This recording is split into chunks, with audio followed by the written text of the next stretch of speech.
curator of this gallery, and the reason why I say lead is there are many co-curators involved with all of the stories and displays and the choosing of objects, the decisions that were made around the colours and where the stories sat. You'll be able to see once you get a better view of each of the anthologies. So let's just go back to how it started in 2018. Esme wanted to come on board. We'd already got the funding for this gallery, which was going to be a flagship partnership with the British Museum, and the idea was for them to twin up with a regional gallery, a regional museum where the South Asia Gallery would sit, and we were undergoing a capital build and it fitted really well with us, and the idea was we would have objects from the British Museum coming to Manchester and sitting alongside some of our collections. So as we came aboard, and it kind of changed the whole narrative of the gallery, because it was going to be either a traditional, chronological, geographical, what you'd normally see in a museum with historical objects and very probably little contemporary objects. But as we thought, because our values are more inclusive, imaginative and caring, it really is about opening the doors to our communities, and we have a heavy makeup of South Asian diaspora on our doorsteps. We need to include them in this massive change to the city of Manchester, basically. So community members were invited to this really nice meal in East Manchester, and they were asked about what do they care about, what do you care about, and it's really emerged quickly that it was about stories and lived experiences, and that's what led to the story-led gallery. So a combination of stories that make up the 6 anthologies you'll walk through. But I think the biggest story for this gallery is that it's co-curated, and when you walk into the entrance you'll see this film just behind, and that's a documentary of the last about 18 months of how the curators were involved and what was their passion for it, what they wanted for the gallery, and this was when they were still on a journey. So from seeing the end result and then the journey going into it is really nice to see as well, because the ambition, I feel, is less than what we've achieved. I think we've gone way above the ambition. So, where you're standing, this mural is a specific commission from the Singh Twins, and the Singh Twins are internationally renowned artists, and they do miniature painting which they then blow up, and there were several reasons why we chose the Singh Twins. Firstly, they were part of the collective, they were on this journey with us as a group of people. So collective are made up of historians, writers, artists, journalists, academics, scientists, students, community members, and the Singh Twins were part of that group that was helping to shape the narratives and the key criteria for this gallery. They kind of dwindled off nearer to just before COVID, and then we felt that they'd be perfect for this because their artwork really represents their history's interpretation of South Asia, but as well as their British Asian influence to that interpretation. So you'll see a lot of the key dates and times in history, but they bring in that British Asian narrative as well to that. So we felt it was a really great idea that the designers had proposed, and we were really pleased that when they accepted the commission and they created this mural, which is called Riches to Rags, Rags to Riches. Riches is pre-colonial rule. The first figure that you'll see there is the wealth of natural resources and just the wealth that was held in India at that time, or in the region at the time. And then rags is at the height of colonial rule, when it was extracted and exploited.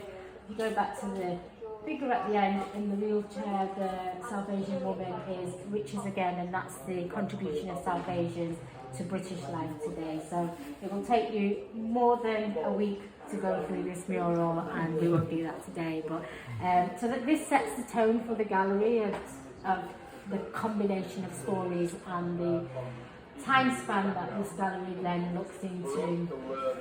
Just to say, we know that we couldn't cover the whole of South Asia. We never could in this space. South Asia is very diverse. We can't cover all of the countries because the stories don't, because the makeup of the collective were primarily Pakistani, Bangladeshi and Indian people. So as you can imagine, through their lens, it would be stories that related to those regions and those cultures. It's a permanent gallery, but we've committed to change the displays over time. And we will be working with new curators in the future and bringing in new stories, new perspectives and new objects that will make up the displays. City, it's a Manchester gallery, so we connect it very much through the stories, whether it's textiles or objects around partition or sound, music and dance. You will see that connection to Manchester. There was also wanted to showcase women. So we talk about women of the Mughal dynasty, and that one in particular looks at Muslim women. We wanted to highlight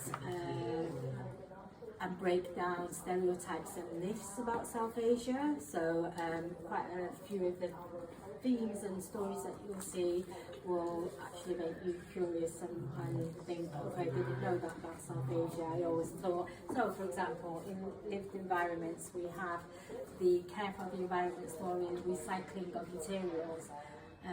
When I always think about South Asia, I've always thought it's a third world country, it's behind and we're at the forefront. That's not actually the case. They've been recycling and doing that stuff for centuries, and they're actually at the forefront of that work because it's natural for them, it's their normal daily practices. What was the other criteria to hidden stories and narratives that you'd not necessarily hear? So this is a great example. In this valley we have a collection of the British Museum and our Indus Valley objects, and this story really wanted to show it's not the lone white man in Indiana Jones outfit that is the archaeologist of these grapevines. It is local people who are the real archaeologists, and we usually have a projection there, which we don't know what's happened to. And that tells a story with these newspaper cuttings of those local people that are real key to these finds. We have. Do you want to talk about the contextual displays? Yeah. Okay. So because this was completely led by the co-curators, and it's the stories that they want to tell and stories that they were passionate about. So things like making sure that people know that it wasn't just white British archaeologists who dug the Indus Valley culture, and that there were women of power in Mughal India, and that there were women scientists who've advanced from South Asia, who've advanced science. And various things like that, and stories that a lot of people don't know, for instance, that Gandhi went to Darwin to visit a mill. So these are the stories, and it's really important because these are things that people were passionate about, and that passion, I think, comes through in the way it's displayed. And I hope you'll find something to be passionate about in here too, that you can kind of transfer to the visitors. But having said that, we felt there were things that we wanted to say as an institution with the British Museum, and so we've put in some contextual objects. There are a few of them around the gallery. This is the first one, and it's from the British Museum, and it's actually, so Buddhism started in the kind of northeastern part of South Asia, but it's also the area that Alexander the Great managed to get to in his conquests. And what we see there, and you can't see it in this, so this is a Buddhist statue, but if you look at the drapery, it's very much influenced by Greek statuary. So that's a kind of a meeting of a kind of a crossroads of cultures, which a lot of people don't know anything about, and I think it adds to the story, particularly as I don't think we had any Buddhists amongst the curators. We had Hindus, Muslims, and Sikhs. So it adds another dimension, which the co-curators probably couldn't provide. So that's one thing. There are a few other things. So there are a couple of cases where we really wanted to use the very large natural history collection from the museum, and we've been able to do that. You'll see that, birds and butterflies. So that's really good. What else? Just remembered another key thread. They didn't. The collective really didn't want to move away from dark histories of the connection and why South Asia is very much visible in Britain today, and what was the reason for that. And they really wanted to talk about the empire and that connection at that time, but tell it in a very open way, and not cover it up and pretend partition was all good, and the viewpoint, and they wanted to see, and quite a lot of research was done into these stories. It wasn't people that were only talking about their lived experiences. This co-curation journey spans over 5 years. We had to create the time and space for these stories to evolve and emerge organically, and then when each of the members had a story or were working on a story with other people, they went off and then did research on those stories. So each of the co-curators also has a quote, so I feel that really gives it that really humanistic approach, because it's them talking about the stories in their first in their terms as well. And the text was co-drafted with the co-curators. In their groups there were about 5 to 6 people. Some groups had 4 people, and they worked together on the anthology panels, which are the big panels that you see for each of the anthologies, the story level text, and then the object level. Some of those were just individuals working on those, and the text actually took quite a lot of time to get to their final stage, because as you can imagine, 30 people were inputting at different times, and then being a partnership with the British Museum, it had to be signed off by both museums. And the colours and the silk inserts to the patinated brass, these were ideas that the designers proposed with other ideas, and then it was collectively decided what would be in the gallery. And mostly over Zoom, because 2 years of it was lots of long Zoom sessions, and which was kind of good and bad. It was good in the sense that we were bringing people together regularly. And sometimes we had 40 people in a Zoom room, so we had whole group sessions where everybody came together. We had individual and group sessions, and we also had one-to-one sessions. And I think it was probably not as well, I wouldn't say bad, but it wasn't as good, in the sense you could sit around the table, you could touch objects, you could talk about objects, you could touch and feel, you'd have a presence of somebody next to you, when some of these stories are quite triggering and emotional, and on a Zoom in a box, and then the next minute you're on. It's more difficult, but at least we could do something and keep going during lockdown. It also meant that our designers who are in London, and also the British Museum people, could join in, because they didn't have to leave their homes for that.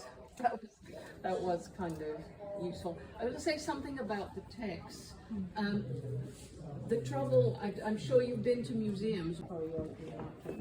Mostly into the UK. And when I talked about this, quite a few people said, "Oh, is that when people's thumbs were cut off?" So yeah, I've heard this like a couple of times when I'm talking, and I've always asked, I said, And they said, yeah, we read that people's funds were cut off so they couldn't carry on those practices, and when they couldn't carry on the practices they couldn't pass those down. And this is something that a visitor has said to me, so I'm using this as an example. You may come across that. I never say, oh yes or oh no, and I kind of try and let them talk about what they've understood of this. It's not something that we've got in the text. It's not something like Eric said we've come across. I haven't heard about it. But you may. So this gallery is real. It's really real. So I always talk about, we've got a brick in the corner that you'll go and see. If I went to a gallery, that's the kind of museum, that's the kind of thing I think I'd see. But in this gallery, you see real things, and it connects to your real life as well. So I think you will come across these conversations, and there is no right or wrong. You know, we're not historians, and we don't say we are. So it's just being conscious and mindful that, you know, when you were talking about what is the historic correctness of it, I cannot say what that is, and I wouldn't say to anybody, well, actually, I don't think that's true, because it may well be something. I have no idea. Yeah. I have no idea. So yes, I would get that one in. Can we just have Opium. So really great case. If you wanted to delve into exploitation of the region and the impact that has had on both the region and the people from South Asia. This is a bridge, this rickshaw, between the lived environments anthropology and science and innovation. And the group were talking about how now in South Asia they have solar powered rickshaws, and you created this conversation about, oh, wouldn't it be great to have a rickshaw in the South Asia Gallery? And then conversations around, like Eric said, those contextual objects, placing visitors in time, space, or kind of immerse them into through an object of what you would see in South Asia, led to this rickshaw coming here. We actually thought about a rickshaw that we could learn from the British Museum. I think that was a 1972 rickshaw. So a lot of the rickshaw art is done around political views and the time that the rickshaw art is being created. And that rickshaw held a lot of the images around the time for when East Pakistan became Bangladesh. So they were highly political and they were quite graphic, and we didn't feel that fitted into this gallery. So we were approached by the British Council around an international project, and it was an exchange project, and we thought the rickshaw would be a great idea if you could bring a rickshaw over from Bangladesh, and with the young people on that project, they would be mentored by a rickshaw artist to create all of the artwork on this. So it came in pieces, and it was built in by the mechanic that came over from Bangladesh and our own tech team here. And they assembled it, and the artwork was done by artists from Manchester. And it really is bespoke because it's about this gallery. It connects all of the themes. You can go all the way around and have a look at it. It's really beautifully designed, and it's one of the star objects. And we think that it really makes it South Asia Gallery more vibrant, especially when you walk in. African dance, and it's a combination of. There's a lot of experience here because the people who were the co-curators who are in this are musicians and dancers, and so they bring their own thing. So whether it's the music that you can listen to, and the costume, which actually belongs to one of the co-curators, and then there are other things that's a combination of old and new. We've got everything from a Sri Lankan mask to CD cover, and so when we're talking about the music of South Asia, it's not just the traditional stuff. It's the more contemporary stuff, and the stuff that's happening here which is obviously influenced by where we are, by British music. You know, I mean, one of the members of the gallery, one of the co-curators, actually played guitar for the Stone Roses. I mean, you know, it doesn't get much more British contemporary than that. So, yeah, that's. I'm not going to say any more. This is something to experience, really, and a lot of the gallery is. Most kind of museum-y feel over there, and we're coming into the contemporary here. And British Asian focuses on 4 stories. It's the LGBTQ plus story, and here it talks about how in the 1970s, 80s and 90s there was never a space for him to feel like he belonged, whether it was in a South Asian space or it was in a mainstream space, and there was never a space in a museum where those two came together. And his display is basically memorabilia that he's collected over time, and he talks about that with his some of his friends in the Air Cup over there. So he really wanted to just create that space for people to say we actually belong and not be a minority in a minority. Azra Motala is one of the co-curators, and she talks about how when she went to these really big art galleries and museums, there was never anybody hanging on the wall like that represented her. If there was anybody of colour, it was always somebody or a child that was sitting at the feet of somebody, and that really kind of gave her this, inspired her to become this artist. She's a brilliant artist, as you can see, but to create this self-portrait.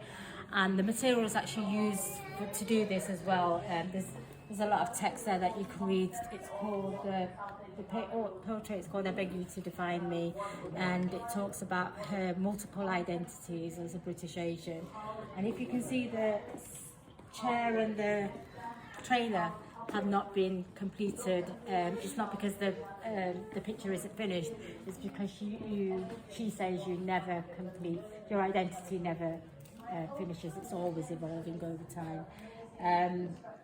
It's a really great piece. It was the first one of the first pieces in the museum, and wherever you're walking the gallery, she'll follow you around with her eyes. Unbelievable. This plinth is at the moment empty, but it did show the homeworking and textile story of Manchester. For a sewing machine that was there, it was connecting it to the industry in the 80s, 70s, 80s, 90s. There was a decline of the industry in the 90s, not far from here, Ardwick and Ancoats. And this particular machine that we had also told the homeworking story. So in the height of the industry, you'd have men and fathers and brothers working in the factory, but you'd have mothers, daughters and wives at home doing piecework. It will be coming soon. We're just changing, evolving this machine and the story with it. But the thread of this, quite literally, of, you know, when you look at the way the British control the textile industry in South Asia, in various ways, and then you have the mills, and you have Gandhi visiting mills in Greater Manchester, and then you have, with the immigrations into Britain from South Asia, you have all these South Asian people working in textile mills. Behind you there's photographs of dyeing and spinning and weaving and making clothes, and that whole thing. So there's huge communities around Manchester and huge textile industry, and that's still there. Actually, I witnessed it today. I went around somewhere, and there's still South Asians, you know, running textile mills, and bringing this into the home, which when we have a sewing machine, you'll be able to do this. So the textile thread, the cotton thread, really runs through this. And of course, you can't talk about that without partition, and this kind of brings it more into the connections between South Asia and Britain, and more specifically South Asians in Greater Manchester. I am going to touch on Anglo-Indian story. Michelle, the co-curator of this story, wanted to really highlight Anglo-Indian and how, like Kira, unlike a lot of people, that was a minority in a minority, and she's an artist, and this is a picture that she called her aunties. What is actually the picture called? Sorry.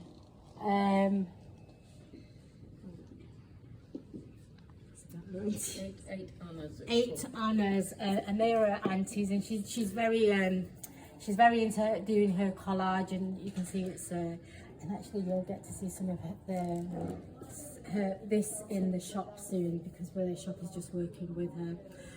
That figurine at the end is a shop bought figurine you could buy probably in lots of places, but then she's artworked it. And she talks about how growing up she was always half of something, so half caste, and words that we would never use now, like half baked. And there's a Urdu Hindi word called kacha bacha, which is half. And that figurine she's named Why Not Double? Why do we have to be half of something? We are actually double because we have two dinners. So yeah, a great story to focus on. We have been asked why you've got the Anglo-Indian story, you've not got the Jamaican Indian story, you haven't got the Caribbean Indian story, and that is my answer to that is please come and work with us, because it could be the next iteration of this display.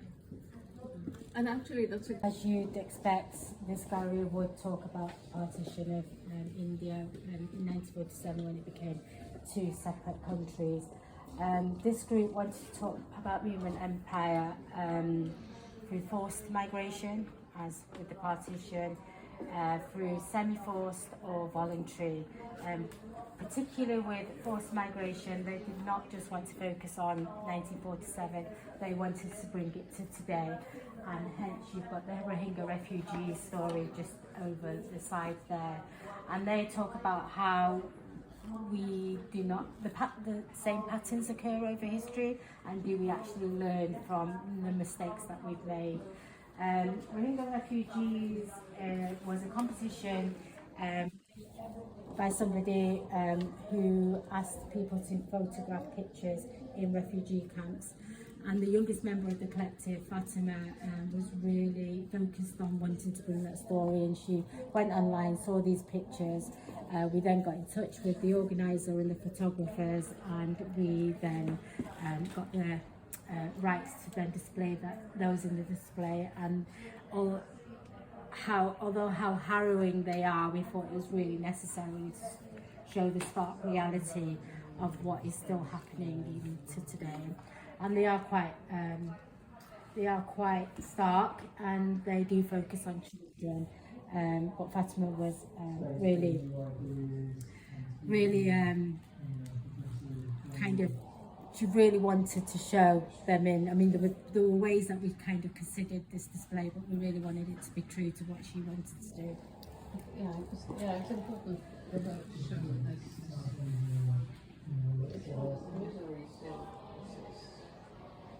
so partition case here, you'll see a combination of stories. Semi-forced migration, we look at the contribution of South Asian soldiers to the war effort, and I didn't know that South Asians contributed to the First World War. I only thought it was the second, and a lot of people who probably come into the gallery didn't know about the contribution. This group really did want to show that South Asians are not just here because of partition, not just here because they were here many years before that, and they contributed to the British society, I suppose, in a wider way, even from being in India, and the call up for South Asian Indians into the war effort was quite. There was a big drive for it, and you can see, I mean, you won't be able to unless you can read those languages.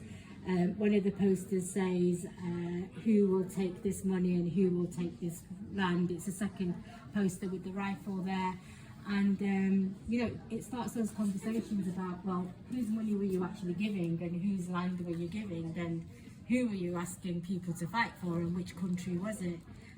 So yeah, a really great display. Those posters have come from the Imperial War Museum, but the co-curator involved in this really quickly was about that uniform in the corner, and I'll tell you more about what her role was in that. So Dalit Awan, who's a BBC journalist and part of the collective, went over to Pakistan, and he saw one of the straps on a hook in one of his uncle's houses, and he asked quite casually, is that strap from one of the horses? And he said, no, it's your great grandfather's World War uniform, belongs to that, and opened a big, it's like a steel big suitcase that South Asians have in their homes, and he opened it up, and this uniform was sitting there. He put it in his suitcase and brought it back to Manchester and presented it to Irit and the museum. And you did. Yeah, so we actually, I mean, we're very lucky. We had all the mounted costumes. We don't have a textile conservator in the museum, but we brought one in to help us with this, because we all have our specialisms, and I wouldn't know what to do with textiles actually. So the uniform, I mean, this is really all we have. We had the jumpers, the jacket, and the belt with the crossbody strap and the holster.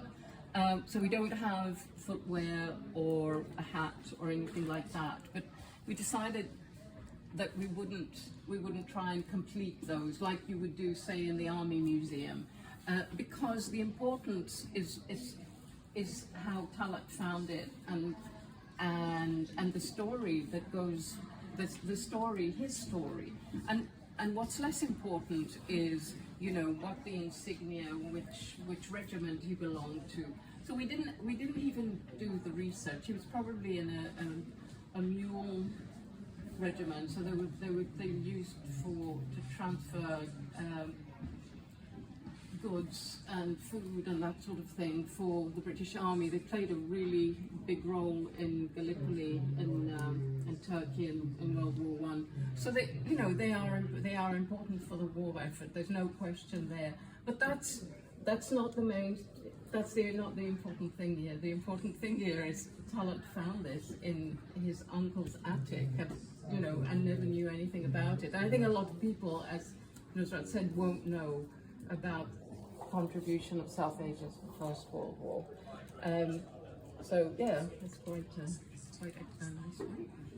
And it's a migration story that takes you to Africa and then to the UK, and those passports that we all have. And it's I think this display is a really nice way of showing, everybody has valuable objects in their possessions, and how important it is to keep those, the stories that they can tell tomorrow. So a really easy display that could be changed over time to tell another migration story and another route.